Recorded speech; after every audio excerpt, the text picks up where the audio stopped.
আসসালামু আলাইকুম। হালাল ইবাদত চ্যানেলের পক্ষ থেকে আপনাদের স্বাগতম। তো আজকে আমরা পড়ব তৃতীয় শ্রেণীর বাংলাদেশ ও বিশ্ব পরিচয়। তো এর আগে আমরা 17 নম্বর পৃষ্ঠা পর্যন্ত শেষ করেছি দ্বিতীয় অধ্যায়ের। তো আজকে আমরা সমাধান করব 18, 19, 20 এই তিনটা পৃষ্ঠা।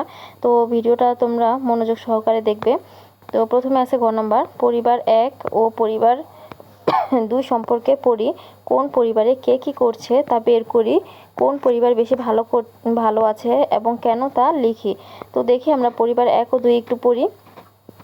তো দেখো পরিবার 1-এ সালাম মিয়া একজন কৃষক। মেহেদি ও তিশা তার সন্তান, দুজনেই স্কুলে পড়ে। তিশা মাকে ঘর গোছানোর কাজে ও মেহেদি বাবার কাজে সহায়তা করে। আবার মেহেদি যখন মাকে সহায়তা করে, তিশা তখন বাবাকে। হাঁস মুরগির যত্ন নেওয়া, গরু ছাগল লালন পালন, রান্নায় মাকে সহায়তা, সব কিছুই দুজনে মিলে করে। মা বাবার কষ্ট অনেক কম হয়। পরিবারের সকল কাজ সহজেই হয়ে যায়।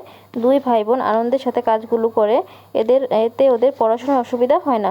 তো মোট কথা হচ্ছে, সালাম মিয়া একজন কৃষক। তার পরিবারে তার 2 ছেলে মেয়ে ও তার ওয়াইফ থাকে। তারা সবাই মিলে একসাথে মিলেমিশে কাজ করে। একসাথে মিলেমিশে কাজ করলে তাদের কাজে যেমন কষ্ট হয় না, তেমনি ওদের 2 ভাই বোনের পড়াশোনায় তেমন অসুবিধা হয় না।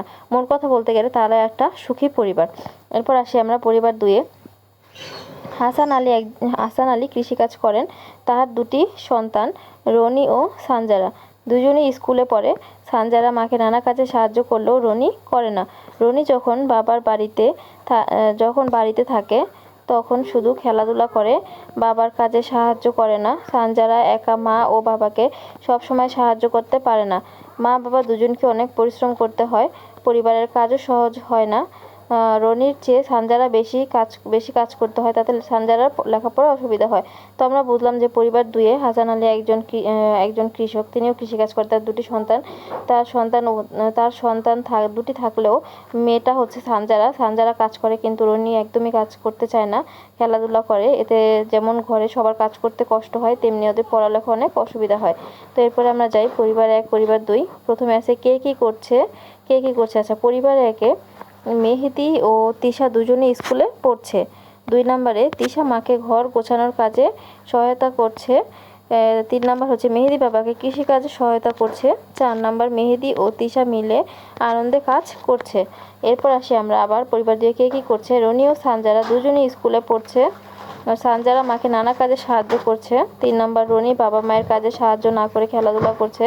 4 নম্বর রনির চেয়ে সানজারা বেশি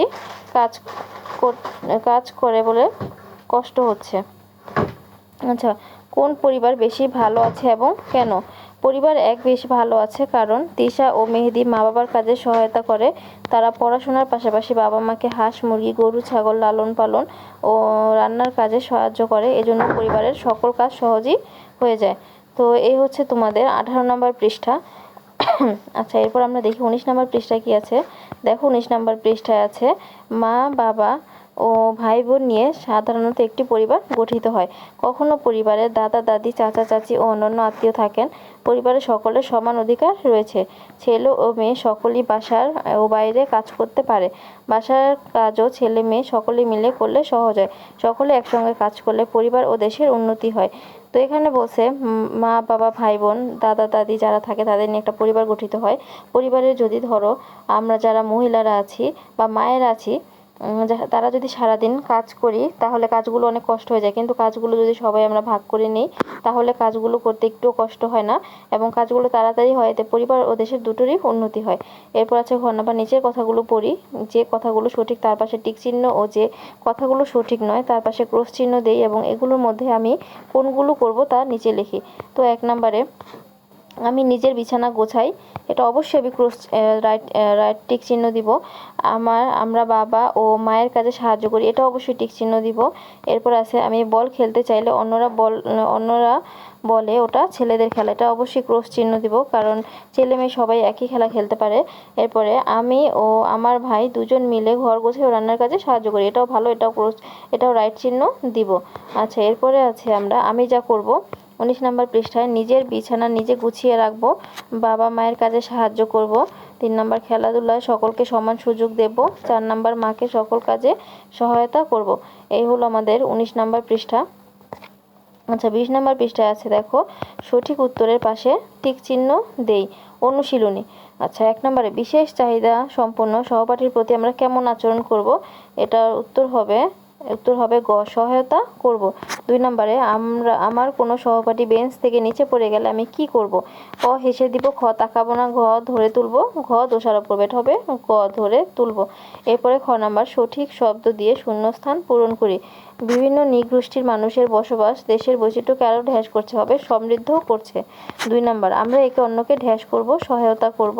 3 নাম্বার, সকল পেশার প্রতি ঢ্যাস দেখাবো, সম্মান দেখাবো। 4 নাম্বার, পরিবার ছেলে ও মেয়ে সকলেরই ঢ্যাস অধিকার রয়েছে, সমান অধিকার রয়েছে। 5 নাম্বার, সকলে ঢ্যাস কাজ করলে দেশের উন্নতি হয়, একসঙ্গে কাজ করলে দেশের উন্নতি হয়। এরপরে গ নাম্বার আমাদের সংক্ষিপ্ত, ঘ নাম্বারে বর্ণনামূলক প্রশ্ন আছে। তো তোমরা এই প্রশ্নের উত্তরগুলো পাওয়ার জন্য চ্যানেলটি সাবস্ক্রাইব করে রাখো। নেক্সট ভিডিওতে অবশ্যই এগুলো আমি তোমাদের সমাধান করে দেব। আশা করি ভিডিওটি তোমাদের ভালো লেগেছে। ভালো লেগে থাকলে অবশ্যই লাইক, কমেন্ট অ্যান্ড শেয়ার করবা, আর চ্যানেলটি সাবস্ক্রাইব করে দিবা। ভিডিওটি দেখার জন্য তোমাদের সবাইকে অসংখ্য ধন্যবাদ।